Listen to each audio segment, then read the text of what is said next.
Hello, good evening, and welcome to Wild Frontiers webinar. Hang on, let me just turn my phone off. I do apologise. Um, on our webinar tonight about Papua New Guinea. And it's delighted to be talking about somewhere that is such an off the beaten track destination. My name's Jonny Bealby. I founded Wild Frontiers 27 years ago, and Papua New Guinea is one of the very few places that I haven't been to that Wild Frontiers offers. And what's so fabulous is that we've got 500 people watching tonight. So fantastic that it obviously has a great deal of interest. Before we start, what I'd like to do is I'd like to do a poll just to see how many people have been there. It is such a diverse and off the beaten track destination that I would just like to see who has been there before. But I can't seem to find the poll. Never mind, let's skip the poll. We'll try and come back to that later. So let me just give you a little bit of background about how this is going to run tonight. First of all, just thank you all for joining us, wherever you're joining us from. Great that you're here to hear about Papua New Guinea. As I say, I've never been there, so I'm as intrigued to hear about tonight's presentation as no doubt you are. So I will just give a little bit of, oh, here we go. There's the poll suddenly come up. So if you wouldn't mind filling this in and just letting me know whether you visited, would you like to visit, or I'm not sure, I'll decide after the webinar, which is probably quite a sensible one. So let's just let that run for a few minutes. Yeah, as I say, I've been to, I think, pretty much all of Wild Frontiers destinations, but Papua New Guinea, I haven't. Of course, it is one of the most off the beaten track places we go to, so perhaps that's not surprising, but great. Let's have a look. Okay, that seems to have come to an end. So we've got 17% have been there. I suspect some of you have been there with Mark. We've got 48% who would like to visit and 35% who are undecided. So brilliant. Let's crack on with that, close that down and carry on. So I'm going to talk a little bit about how I started Wild Frontiers, very, very briefly, and then we're going to hand over to Mark, who's going to give you all the information you need about Papua New Guinea. We'll then have a Q&A session at the end. Mike's going to join us, so that will be fantastic. He will give out questions, most notably probably to Mark, not to me. And then tomorrow, of course, those of you that watch these webinars regularly will remember we send an email out, and that should give you all the information again, including a link to tonight's webinar. So if you have to leave early, or you want to share it with friends, or you just want to watch it again, you will be able to. So without further ado, let me share my screen and we can carry on. So yes, very briefly, I set up Wild Frontiers 27 years ago. Sorry for those of you that watch these webinars regularly, because this is probably an old story to you guys, but for those of you that are new to Wild Frontiers, you might be interested to know. In the 90s, I had three big adventures. I drove a motorbike right the way around Africa. I walked through parts of India, Pakistan, and Afghanistan. And I rode a horse along the Silk Road from Kashgar to the Caspian Sea, which was a journey of some 2,500 miles and took about 5 months. These three journeys culminated in my three books: Running with the Moon, about the motorcycle journey; For a Pagan Song, about the journey through Pakistan and Afghanistan; and Silk Dreams Troubled Road, about the horse riding trip. But as I said, tonight is most certainly not about me. It is about Papua New Guinea and this extraordinary destination. Now, tonight we are very lucky to be joined by Mark Steadman. Mark is one of our regular tour leaders and a great friend of Wild Frontiers. And I'm just going to read a little bit of an intro on him because he's quite a special person. Before he was 5, Mark's adventurous parents swapped the crowded streets of South London for the sandy beaches of South Australia. By the time he was 6, he'd been lost in the outback, hauled up Uluru and cruised back to the UK, his first global circumnavigation completed and his thirst for adventure ignited. An equal passion for all things rock and roll led to a successful career in the UK music industry. But after a Central American adventure which took him from a 6,000 meter Andean peak to a 40-meter deep blue hole, he realized that the call of the road had become louder than AC/DC's crashing guitars. So he swapped his Soho desk for a rucksack and began leading adventure tours. Mark joined Wild Frontiers back in 2010 and has led tours for us through some of the world's most fascinating destinations, including Iran, Syria, Pakistan, Tajikistan, Myanmar, Laos, where Mark lives, and of course, Papua New Guinea. Indeed, such a good tour leader is Mark that in 2015 he was awarded the coveted first prize in Wanderlust's prestigious Guide of the Year award. As I say, Mark also lives in Laos where he's not tour leading, where he runs the Lone Buffalo Foundation. Based in Ponsavan, this community project was set up in 2010 to offer free English lessons and sports facilities for young people. They now educate hundreds of kids in everything from media studies to sustainability issues and football to macroeconomics. And for his charity work, we're hugely proud to say that last year Mark was awarded an MBE. As the eagle-eyed among you will see, although Mark dressed up for the occasion wearing a suit for the first time in a decade, his rock and roll roots were still evident in his cherry red Doc Martens. I wonder if Princess Anne noticed. So to tell us about one of the most fascinating destinations that we cover, I'm going to hand you over to Mark. Mark, are you there? Yeah, I hope I am. Thanks, Jonny. Oh, great. Yeah, good evening, everyone. I'm delighted to be invited by Jonny and Wild Frontiers to talk about this fascinating part of the world, which, as Jonny said, remains massively underexplored, and see some of the reasons for that I'll touch upon during the presentation. Throughout the presentation, I'm going to use the abbreviation PNG for Papua New Guinea. That's how the locals call it, and it's nice and easy. So yeah, so I'm going to stick with PNG. So I'm just going to share my presentation with you. That's actually the Sepik River you're looking at behind me there, which is where I'm not actually at the moment, but where I'd quite like to be. As you can see, I've called my presentation Papua New Guinea, a place unlike any other, which is the title of the blog that I wrote after my first trip way back in 2012.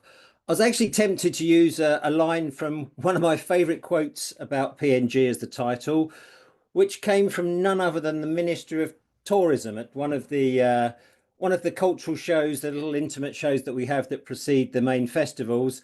He began addressing a gathering of 100 or so people, mainly tourists actually, by describing PNG as not for the faint-hearted, and then proceeded to chuckle to himself after making everyone slightly more nervous than they might have already been. But it's actually true. So, for instance, where else could you buy a live crocodile, throw it in a dugout canoe and have the crew cook it up for dinner? Or stand watching a volcano spit out rocks the size of cars, as I was lucky enough to do there that's Rabaul in back there in 2013. And that's actually Libby there in the middle there, Wild Frontiers client, looking at some pictures of the scene on the camera. It's also the only place where I have to go to the airport 3 hours or at least 3 hours before a domestic flight to ensure that we actually get on the flight. But don't worry, I'll be doing the legwork with your bags and passports at the crack of dawn while you have your breakfast at the hotel. So yeah, so I mean, I've seen a lot of change in the places where I've led tours in Southeast Asia. Or Asia generally, actually. But when I look over my first and last trips to Papua New Guinea, it's not much has changed. It's still a place unlike any other. I mean, if I'm honest, I've never really got my head around Papua New Guinea, and I think that's part of the appeal and the fascination. At times, it just doesn't make sense. I mean, you've got expensive hotels, and then you've got this sort of like terrible poverty. It's lovely, sort of warm, gentle, friendly people, and then you read about all these tribal conflicts and things like that. It's a real sort of paradox, if you like. Massively territorial PNG, so constant land disputes, roads being closed, airports being closed, and ties set on fire, all that sort of stuff. I guess in some cases that the land is the only thing that people have, so they're willing to fight for it. I mean, in other parts of Asia, we walk through people's rice fields, peeing in people's gardens, and they wave back at us. Whereas in PNG, I once stood on a piece of land and was asked to pay a little fee for the fact our group were observing the beautiful view from someone's sort of bit of land.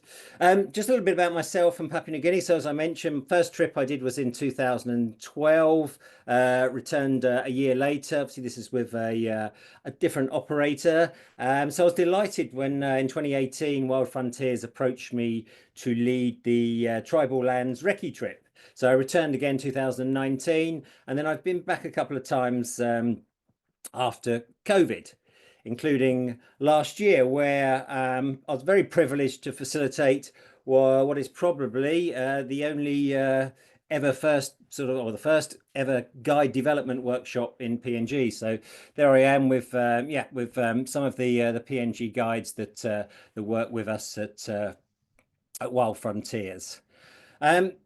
So just to give a little bit of a quick history, if you like, of PNG. So really the end of the last ice age, New Guinea was fully detached, or likely to become fully detached from Australia. Previously either a set of islands or an actual sort of a little bridge walkway would have linked the two islands. You can see there from the first slide how close Papua New Guinea there is to Cape York, that is at the top of Australia.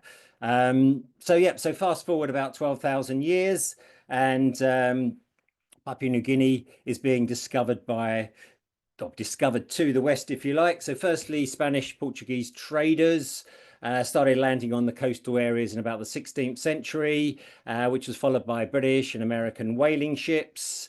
And then by the turn of the 19th century, Germany had actually colonized the northern part of New Guinea, and Britain had colonized the southern part. And the Dutch had already been and taken the western half of the island as Papua. So by the start of the First World War, the whole of the eastern half of the island, if you like, was shifted to Australian control. Japan briefly occupied parts of Papua New Guinea during World War II, after which control returned to Australia. So all the way up there till independence. So 1975, the country became independent. So there's going to be a very big 50th anniversary independence party at the Goroka show, which always runs over the independence weekend, which is in September. So but yeah, it's obviously worth mentioning that during all this colonial jostling, if you like, the 800 plus tribal groups were little affected by this. As late as the 1930s, the Lay brothers, who were gold prospectors from Queensland, achieved a little bit of fame by stumbling across about 1 million inhabitants of the Waggy Valley who had previously been unknown to the world, and vice versa. Okay, so let's just have a few fun facts before we dig into the itinerary. Population, 9.4 million. Officially, Prime Minister recently said that there could be about 11 million, and some estimates say the population might actually be almost double that at about 18 million. Such is the remoteness of the areas of PNG. Top right, Port Moresby, one of the few capital cities that isn't really connected to anywhere. So for all intents and purposes, you need to fly to get yourself anywhere from the capital. According to the Guinness Book of Records, 840 living languages. So we're down onto the ATM slide there. I mean, I once managed to withdraw money using Pidgin, which I was very proud of. But yeah, so Tok Pidgin is the go-to language that allows everyone, all these 840 different languages to communicate with each other. English actually is only spoken by around 5% of the population. And the last shot there on the bottom right is rugby league. So Papua New Guinea is the only country in the world where rugby league is the national sport. And as an example of the role that sport plays in geopolitics, there's a recent deal which will a team from Papua New Guinea into the prestigious Australian National Rugby League in a couple of years, but that actually required the Papua New Guinea government to shun any security deals from China. So it just shows the role of politics there in sport in that part of the world. Okay, so that's sort of set the scene. Now I will get stuck into the tribal lands tour. So three main parts, if you like, to the tour, all highlights and all sort of offering contrasting experiences.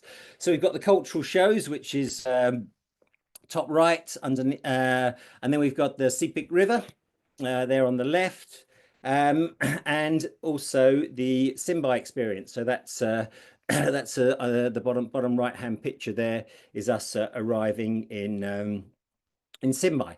So I'm going to start with Sepik River.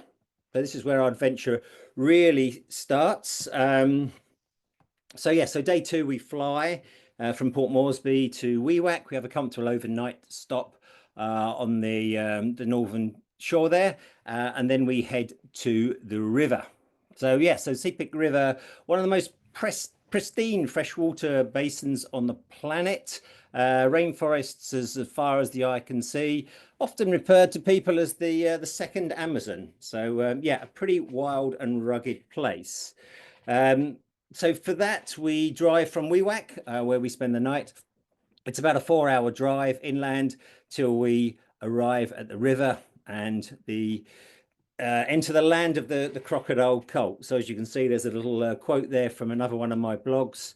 Lost world of tribal art, ceremonial dances, towering spirit houses, inside which the crocodile, not the cross, is worshipped. So fascinating fusion of Catholicism and crocodile worship in this part of the world.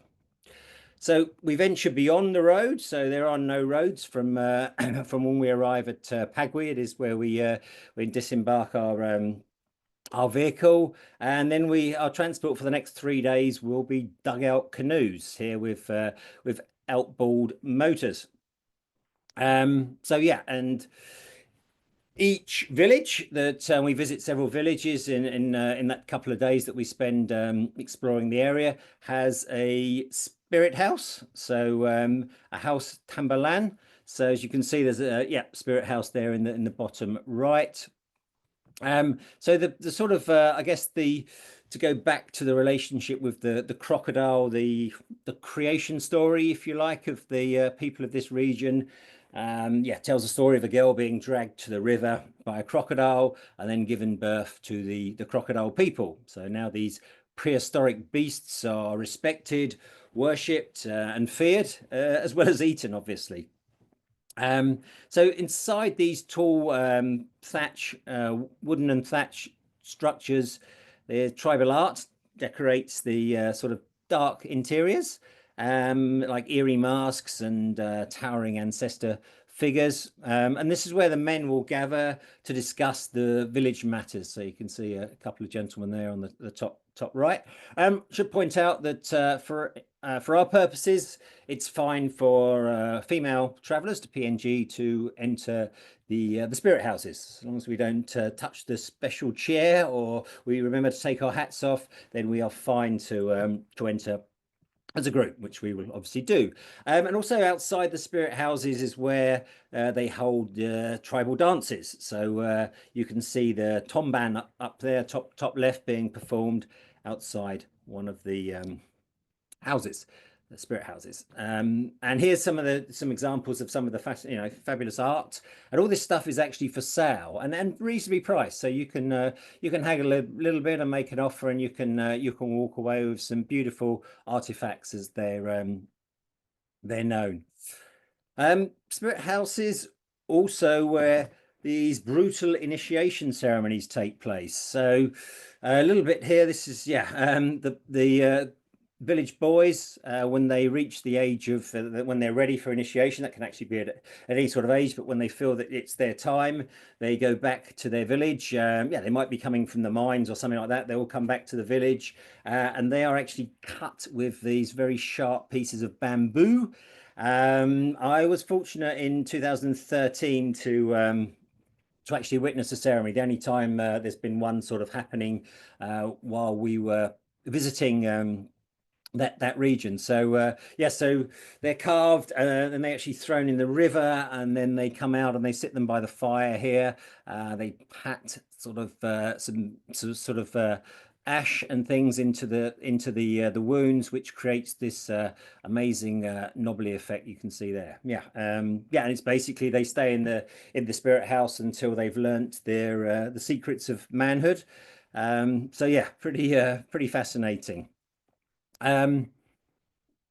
So this is, yeah, there's another little bit here from our time in the river. So this is another bit of my blog, which is sort of setting the scene as the sun's setting and the drums start beating inside the spirit house, and the sun is now low enough to entice the crocodile spirit from the river.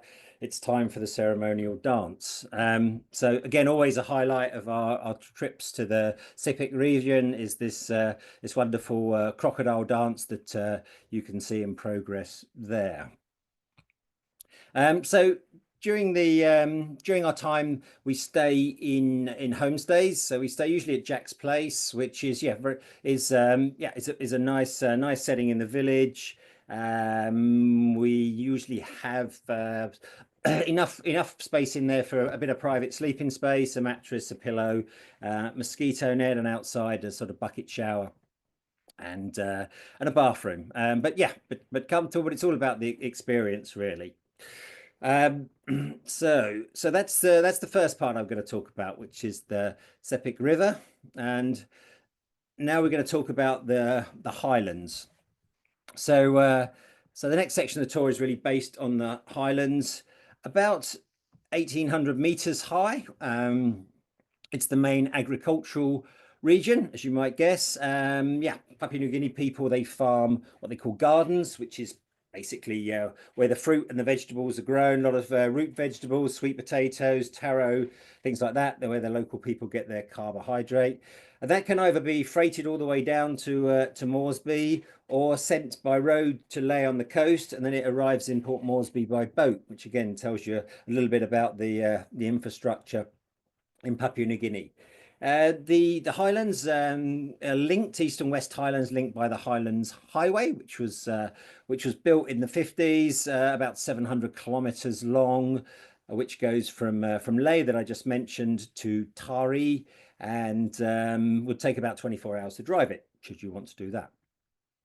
While we are in the Highlands, there is an opportunity for some bird watching. We have an early start to see the Regida bird of paradise. And later we have an excursion to a place called Kumul Lodge, which is actually very famous amongst bird watchers. They have some feeding tables there where ribbon tails, smoky honey eaters, and other rare exotic birds will land to feed. So yeah, I actually took those photos, and there's probably the only photos I've ever taken of birds that you can actually see birds in the pictures. So the first part of our Highlands adventure is going to be so we have about 7 nights actually spent in the Highlands. So that's split across one of the two big festivals, which I'll talk about a little bit later, and then the Simbai Valley experience. So so this, yeah, personal highlight for me. I called it immersion because of the three days that we spend in the valley there. We become sort of part of the village community. Yeah, so you can see a little quote there, that we get a fascinating insight into the lives, culture, and tradition of the Cullen people. So to get there, this is fun. We have a private charter. So they're out of Mount Hagen. We fly about 20 minutes and then we land on this grassy strip here to be greeted by villagers who will take our bags and take our food, and they'll lead us up to our homestay. So yeah, so absolutely spectacular. This is some examples of the views actually from one of the homestays of the valley. This is sunrise. It's particularly amazing actually, which all these photos are taken just after dawn. So yeah, so again, we stay in homestays or houses in the village, very comfortable. It's all relative, obviously, and we're well fed by yeah, very well looked after. As I say, we become part of the community. We get up close and personal with the Callum people, which is the name of the tribe in this area, and lots of characters actually. I love the Callum people. Joshua, Rama. There's these characters that come and they just keep cropping up throughout our time. A lot of fun. Patlami, who is the Joker man. It's just a great experience, and always a highlight for highlight of highlights, if you like, when we sort of reflect at the end of the trip on our particular favorite moments. Good chance to interact with the community. So you'll see there's a little welcome there on the left hand side from the primary school. So we buy things because obviously it's very difficult to get supplies. So we buy things in Mount Hagen and we bring them up, and we arrange a special visit to the school, as you can see, and it's quite a spectacle. I mean, I obviously do a few sort of school visits in my time, but the one in PNG is always a winner. And also something else we do here, which I sort of initiated a few years ago, is this village forum. So you can see here we're sitting around with villagers, and it's a great opportunity for us to find out more about their lives, the challenges they face, and importantly, they can ask us questions. So it's great to reverse things and for them to talk a little bit about their experiences. Our experiences, and I mean, we sometimes come to the conclusion that they've probably got a better and a more balanced life than we have in the West. So here, yeah, this is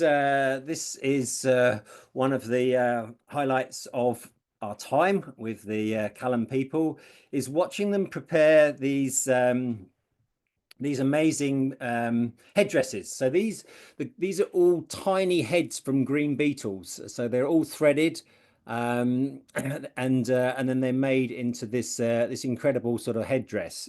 So we learn about the procedure, how they make these headdresses, as well as other skills like fire making, archery, and pig taming. We have a little sort of showcase thing where the villagers will display some of their skills. Always a fascinating day walking around, learning more and more about the culture. So we like to thank the villagers on the last day for for their hospitality, but we don't do it with the usual sort of tip envelope. We actually buy a pig for the village. So here you can see on the sign in Pidgin, that's us looking for a pig for our sort of gift for the community. So what they do is this fantastic spectacle unfolds once we've all given the pig to the village, and they prepare this traditional moo. So that's what you can see being done up here. So it's basically they skillfully butcher the pig, cut it up into pieces, and then sort of they have this big pit with hot stones with industrial amounts of vegetables going in there.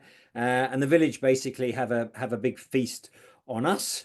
And while we wait for the moo to cook, we enjoy like this spectacular sing, which I think was on the previous slide here. Yep, so you can see the sing. So we enjoy that while we're waiting for the lunch to cook, if you like, which is fantastic.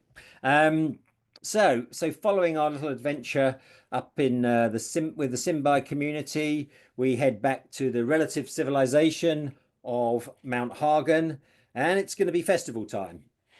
So here's another little quote from my blogs about the mesmerizing spectacle of sound and vision, unrivaled by anything I've seen on my travels. That's pretty true. It's quite hard to put into words the experience that you have when you attend these festivals. So two big festivals. So this is the only real difference between the two itineraries is one visits the Hagen Festival, which is in August, and then the second departure visits the Goroka Festival, which is over the weekend, the Independence weekend in September. So very similar setup with both festivals. yeah, possibly a few more groups at the Goroka show because of the Independence weekend, but pretty much, I've been to both festivals, been fortunate enough, been to both festivals, and they're equally enjoyable. So really, yeah, just really depends on your availability. If you're thinking of going, there's not a great deal of difference, I don't think, between those two shows. So the first Hagen show was actually in 1961. The Goroka show preceded that by a few years. And the story goes that these were introduced to encourage tribes to show their superiority through their traditional percussion and dancing, known as sing-sings, rather than through tribal violence. So I guess they've had sort of mixed results in that respect. So as I said, yeah, very, very similar setups, and this is the sort of thing you're going to see. A photographer's paradise. I don't take very good pictures, but I've got some fantastic pictures of these wonderful sing-sings, as they call them, which is the collective name for these sort of gatherings that they have at the two festivals. So it's held in a like a showground, as they call it, like an outdoor stadium. It's actually important to say that these festivals are designed for PNG people. It's not something that's set up for tourists. It's there for the local people to enjoy. It's probably the only place you're going to see other tourists in your time in PNG. We'll talk about that in a little while. Hagen show, I would say I see 150 tourists. And like, for instance, the Goroka show attracts about 150,000 people across the 3 days. So yeah, we're definitely in as a very, very small minority at these amazing sort of spectacles. So we go in early in the morning, and we can watch the groups. They all sort of sit around outside the showgrounds, preparing their makeup. And great. I mean, fantastic opportunities for photos, a great atmosphere. Everybody's happy to have their photograph taken. Yeah, as I say, some of the favourites, we saw the Asaro Mudman previously. The Skeleton's probably my favourites there. And then they've got the wig men from the Hulu wig men. Skeletons actually come from Chimbu. And if you're lucky, you see the Bougainville girls, which are the islanders. They wear beautiful grass skirts and sing the sweetest songs and rhythms. So they're my all-time favorite, but they don't appear every year. So what happens is the groups will enter the showground one by one. They start their little sing, and then they will move over to a corner of the showground so the next group can come in. So you have this sort of parade that comes in one by one. And then by lunchtime, you've got up maybe 1,000 tribes people from different parts of the country, all trying to out-sing each other. So there's this huge cacophony of sound and drums and rhythms and dancing. And you basically just walk in amongst it. It's not you're sitting behind the fence or whatever. You get right in there amongst it, taking pictures. Hard to put into words, as I've said. Despite having been fortunate enough to enjoy a number of festivals, I still love the atmosphere of the festival. And not just the arena, but the whole town, like Hagen or Goroka, comes alive with a party atmosphere. You know, some of these characters wander into the hotel bars and restaurants, and it's just a really fun time to be in Papua New Guinea. So after this after the show, so either the Goroka show or the Hagen show, we head back down to Port Moresby for a little bit of sightseeing and our final night. But if you want to see more of PNG, then so much to see here. If you're looking to add something, then an extension to Rabaul, which is sort of East New Britain, so it's 2-hour flight from Port Moresby, and then you're in this fantastic, as you can see here, beautiful beaches, volcanoes, which was the one that you saw erupting on my first slides. Great snorkeling and spectacular seafood, and the Baining Fire Dance. So that's in the top left there. You can see a little bit of that. Fantastic. And actually, sort of stop press. Next year, I believe we will be running a festival tour that will attend the Mask Festival. So Rabaul have a Mask Festival in end of June, July.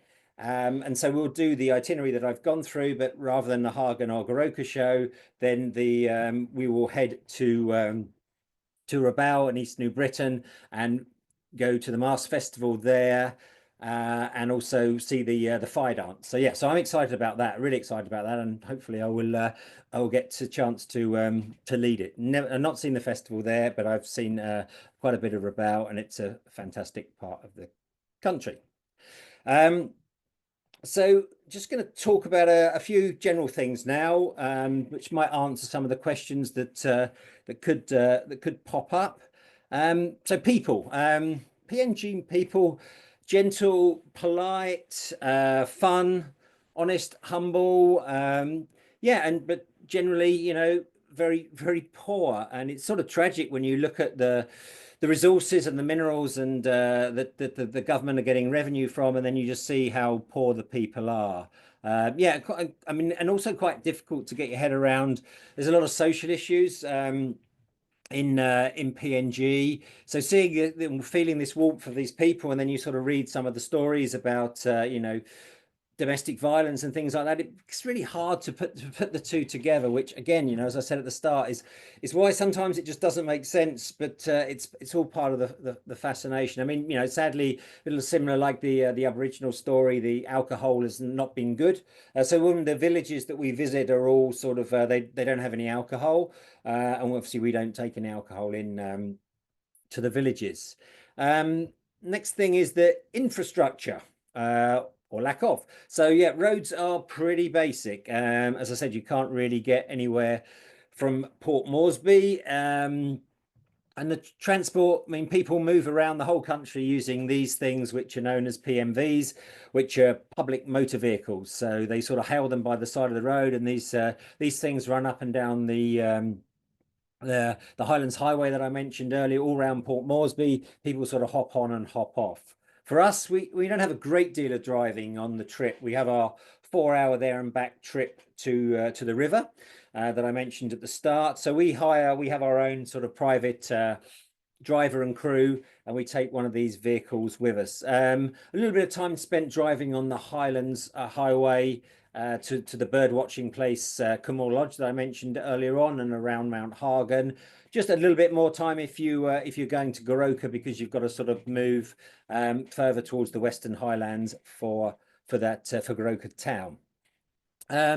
Next slide is tourism industry. So very little tourist infrastructure, unfortunately. I mean, fortunately for us, but unfortunately for the guides here, as I'm going to mention. So about 15,000 holiday makers in 2023.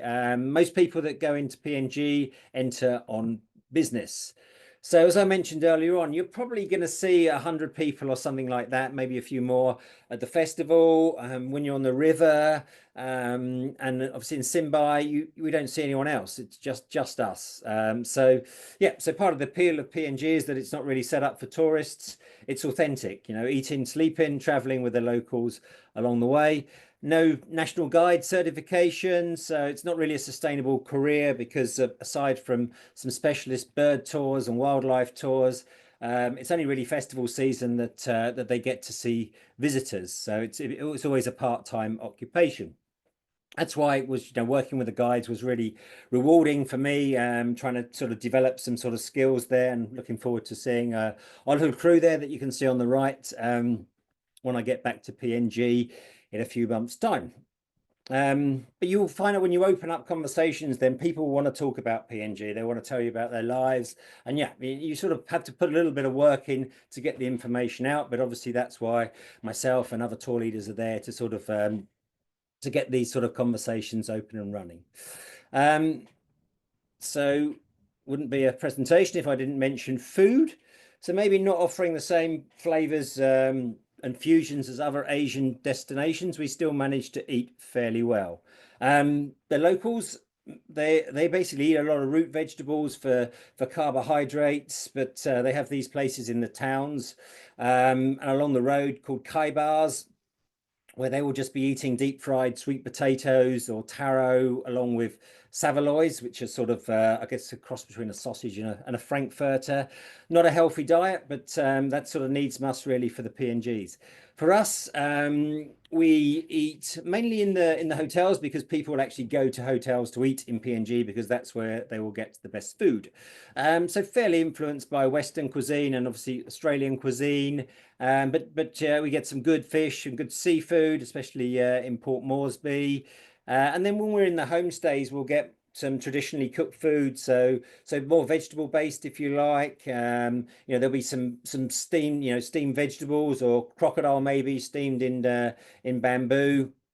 But yeah, generally we get very well looked after by by our hosts in the homestays. In fact, WeWack, where we start our journey up there on the north coast, boasts one of the best meals of the tour, I think. So they have a Nepalese chef there. You can see in the middle there, there's some sepik prawns there, and on the left, my favourite is the very decadent chili chocolate soup with ice cream and caramelized croutons. So as I said, Papua New Guinea, place unlike any other. And also as a coffee lover, very good coffee in PNG. So they have a thriving coffee market. Most of it gets exported. But yeah, the coffee's good too. So all round a winner. So I'm just going to finish up the presentation here by just maybe addressing a couple of questions that are probably going to come up during the course of the questions at the end here. So accommodation, I've pretty much covered it. Basically, homestays are as comfortable as we can make them, and I think where you are and the experience you're having more than makes up for for a night where you're on a mattress with a mosquito net. Comfortable hotels, WeWack's good, Port Moresby's good. During the festivals, then the options become quite limited, but we're comfortable, and we're not really, we spend most of our time out and about while we're at the sort of festivals and that, so we're just using the rooms for sleeping. But yeah, I mean, we get the best that we can sort of get. So next thing I think I should mention is safety. People always ask about how safe is PNG. Well, according to the Foreign Office advice, to always err on the side of caution. Apart from a small area around Tari, which has had historical tribal violence for many years, PNG is all green. So they've given the go ahead. I mean, I've always felt safe in PNG and never had an incident with any of our clients. We have always have a local team with us. That's not just local guide, but we'll have there's 4 or 5 for each section of the trip. So whether we're in the highlands or whether we're in Simbai or whether we're on the river, then we've got a group of about 5 or 6 people that are sort of with us the whole time looking after us. So I've never felt anything other than safe. And yeah, I guess the last one is the expense. It's a very expensive tour. As I touched on earlier on, I think the majority of people come to PNG for business, so mining and minerals, big money industries. So hotels have historically been able to charge what they want. So hotels in Moresby can say, okay, it's $400 a night, and they're going to pay it. So and the same goes for the food, really. So it just becomes a seller's market, and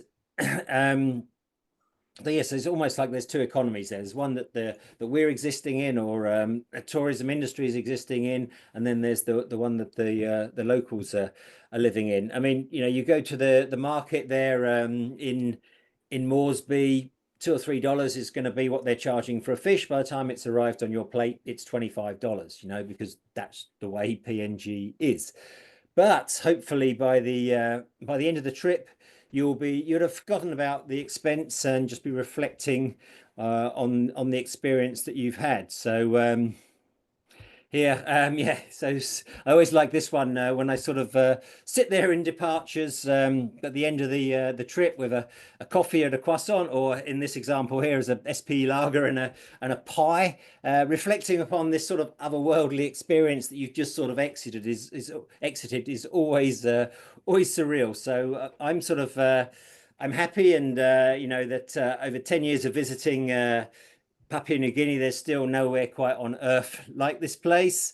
And as we say in Pidgin, looking you Ken, which means see you again. So I'm really looking forward to returning to PNG in a few months' time.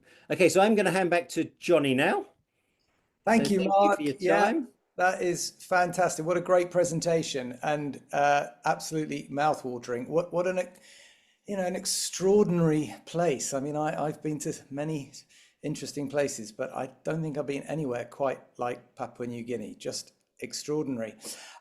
If you stop sharing your screen, Mike, that's it, brilliant. I will share mine quickly just to wrap things up before we have some Q&A.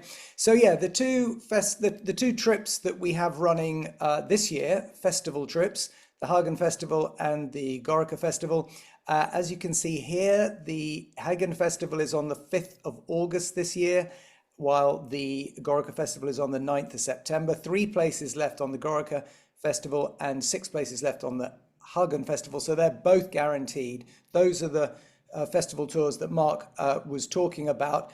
But as Mark also said, we have another trip scheduled for next year. And when Mark says hot off the press, this map was just sent to me 5 minutes ago by Mark Liederman, our Director of Product and Operations. It's literally just come in, which means you can see here, I put earlier today, we'll be live by the end of the week. Hopefully it'll be live by tomorrow. Now we've got this map. The trip is all set up. And it's important to look at this map just to show you where New Britain is, if you didn't know exactly where the Rabaul Masked Festival is. So it takes you to a very different part of Papua New Guinea. So that is going to be an extraordinary trip. That's obviously for 2026, not for this year. 28th of June to be exact. And as I say, hopefully that trip will be live by tomorrow, if not certainly by the end of the week. So keep an eye out for that. Very briefly, as many of you will know, Wild Frontiers, we have our Wild Frontiers Foundation. Before the pandemic, we didn't do these webinars. These are something relatively new. We used to do live events where we used to raise money for our foundation. If any of you are feeling in a philanthropic mood, then please go to justgiving.com/Wild Frontiers Foundation to make a donation. And I'm putting this in particularly tonight because we support Mark's Lone Buffalo Foundation. Mark's, as I gave in the introduction, it's a fantastic organization. We support this very strongly and help Mark with his foundation there with the kids in Laos, which is a wonderful thing. So if you fancy doing that, that would be great. We have a podcast, myself and my friend Kate Humble. We take it in turns. Sometimes we do it together. Sometimes Kate hosts it. Sometimes I host it.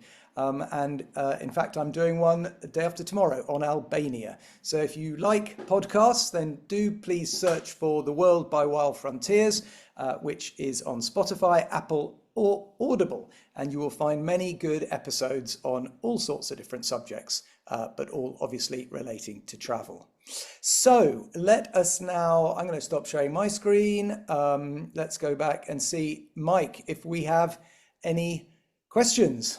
We do. Thanks, Mark. That was great. I loved the gift of the pig. That was fantastic. I'll go through the questions in order. The first one's from Laurie. He's just wondering how many participants normally on our trips to PNG, and he knows it's pricey, but what's the current cost? Which I can give you if you want, Jonny. It's our maximum group size is 12. On average, they go with about 9, but Papua New Guinea has been pretty popular recently, so a lot of them have been going full, but 12 is much smaller than many other tour operators. And the Papua New Guinea tour is currently selling from 9,125 per person. That's pounds, and if you want it in dollars, it is 11,863. That's the exchange rate for you. But that includes all meals, transfers, transfers by all sorts of minibus, canoe, internal flights, and all excursions. So that's pretty much all you'll pay. Laurie has also asked, what's the temperature like in August and September? That's probably one for you, Mark. It's yeah, I guess in the Highlands I mean, it's warm generally in the daytime, can be a little bit cooler, in the evenings and the mornings in the highlands. So, a sweatshirt really is about as much as you want. But generally, it's going to be warm, and we might see some sort of a little bit of rain to cool things down while we're down on the river. It's a pretty wet area, but yeah, I mean, both I think both August and September are great times to visit. Great. Scott would like to know, what's the activity level like in terms of walking and so on? Good question. We the only real, I mean, we do a little bit of walking, but it's manageable. I mean, we walk a little bit on the Sepik River, right to the spirit houses and back and things like that.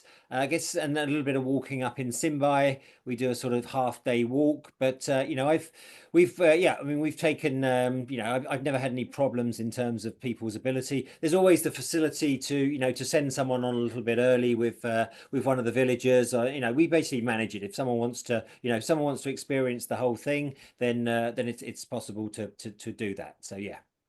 Great. Sri, who's a keen photographer, so I think this would be a perfect destination for them, wants to know, A, how safe it is, and B, what's the food like, particularly for vegetarians? Yeah, well, I touched on the safety as part of the main presentation. So as far as I'm concerned, I always feel very safe there. It's all, in the green when it comes to the Foreign Office advice, which usually err on the side of caution. Food. For vegetarians, I mean, for fish and seafood eating vegetarians, there are more options. Otherwise, I've had vegetarians. I've not had a vegan yet, but I've had vegetarians, and we manage. I mean, it's not a, I mean, it's not a. I mean, a lot of, I guess the local people do. Their diet is mainly vegetables. Yeah, so it's yeah. I mean, it's fine. We will always find things for people to eat. So it shouldn't be a too much of a concern. Okay. I have another question about the wildlife. So beyond the birds, what other kind of wildlife might you see on this trip? We actually on the trip we don't come across a great deal of wildlife in the wild but we will visit Nature Park in Moresby, and that's like a huge great park, and you can see sort of cassowaries and like tree kangaroos and things like that, but they're not the sort of thing that you're gonna come across in the wild, because they, they keep themselves, pretty hidden from the locals for obvious reasons. But we do have a couple of days where we will, or it's a couple of options to see a little bit of wildlife, that park is actually quite amazing that we visit it's huge, and they have a massive aviary there. So there is a chance to see some nature towards the end of the trip while we're around Moresby. Right. And the bird life, that Regida bird of paradise looks fantastic, stunning. How likely is it to see that? Well, you can never guarantee anything, but it's like a little sort of industry. You go to someone who's got one on their property, and they set up a little hide. And I mean, the last time I went, it was very easy to see even with the naked eye. So obviously they're not going to stand there in front of you and do their dance. They're going to be in the treetops and that. But certainly if you know what you're looking for and you've got a decent set of binoculars, then there's a pretty good chance you're going to see. Yeah, you're going to certainly see at least one species of bird of paradise, possibly more. Great. And Ivan would like to know just about the festival experience. Can it be overwhelmed with tourists? And how would you describe a typical day at one of the festivals? Well, again, as I mentioned in the main presentation, it's not set up for tourists, and I mean, no more than 150 tourists really. From my experiences at the recent Hagen shows, and that's in amongst sort of 20,000 local people. So you don't really, I mean, you walk around the showgrounds and you're taking photos and that, and you're mainly with local people in the Sing Sing groups. It's not a tourist thing. I mean, those tourists, those 100 people or so that do get to go, are very, very lucky. Right. And do UK citizens need a visa to visit Papua New Guinea? Yeah, it's just an online thing you apply for. It's pretty straightforward, and then you get your visa in advance, and it's nice and easy when you enter the country. Great. I think that's all in terms of I think questions. there's a couple more questions on chat, Mike. Some people were asking about money, Mark. What is that the best thing to take the old greenback, or what's the best way to No, buy you some of those you things you were showing us? you can yeah, I mean you can take dollars or pounds and then you just change them at the airport, but you don't really you need PNG Kina, so everything's Yeah. basically in local currency. You can use ATMs, so we normally sort of do an ATM run halfway through the trip, and we stock ourselves up with a bit of money on the first day when we sort of arrive in Moresby, either at the exchange booth or we use the ATMs. But you Great. don't really spend a lot of money once we're up and running. It's really, if you're buying artifacts and things like that, that's when people use money. But generally, everything else is sort of all in. Yeah. Somebody's also asked if you can see both festivals at the same time. Well, unfortunately, I think they're at least a month apart, aren't they? So that would be tricky. Yes, yeah, there would be a month. I mean, you can stay on in PNG for the Yeah. second festival, but it is an expensive destination. So yeah. And somebody's asking about gluten intolerance for celiacs. How is that? Ooh, again, I mean, I guess it's the same as any other tour that you lead as a tour leader. You work around that, and then you just find the things that people can eat. Yeah. And Mark, Um, sorry, go on, Mike, beg your pardon. yeah, sorry, just another one from the Q&As, photographing people. How do the locals feel about being photographed? Oh, snappy. They call it snappy. Snappy. They actually pose and they sort of run out and want to be photographed. So yeah, I mean, obviously you use a certain amount of discretion at certain points in the trip, but generally people are very happy to have their photograph taken. Yeah, so they'll sort of come waving and say snappy, snappy, and have so especially at the festival, as I mentioned during the festival, everyone is happy for their photograph to be taken. Julia's asking how many days of the trip are actually taken up at the festivals. The festivals we have we do 2 days at the festival, but we have the first day is a full day at the festival, and then the second day we're there until sort of lunchtime. But that's enough. You'll have plenty of Sing experience in that sort of time. So yeah, a sort of a day and a half is actually spent inside the showground, just enjoying the festival. And probably one last question, unless you've got any more, Mike, is what are the practicalities regarding suitcases with small planes and dugouts? Um, Good question. We decant. So when we go down to the river, we take a smaller bag with us, and likewise when we go up into Simbai in the charter plane, we just decant down into a sort of small bag, and we keep that with us, and we store our main luggage in respective hotels in Hagen and Wewak. Brilliant, Mike. Have you got any more? We're at exactly 7 o'clock UK time. No, that's The we're hour. all done. Yeah, perfect timing. Brilliant. Mark, listen, that was absolutely fantastic. Thank you so much for your time. When are you back to Laos? Tomorrow. Oh my goodness. Okay, so we got you just in time. Well, look, have a safe couple of flight. couple of days reacclimatization in Bangkok, and then I'm ready to get back to work in Laos by the weekend.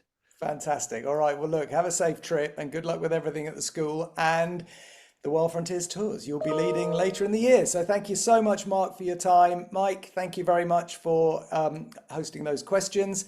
And thank you, everybody, for watching tonight. Thank you very much. Good night.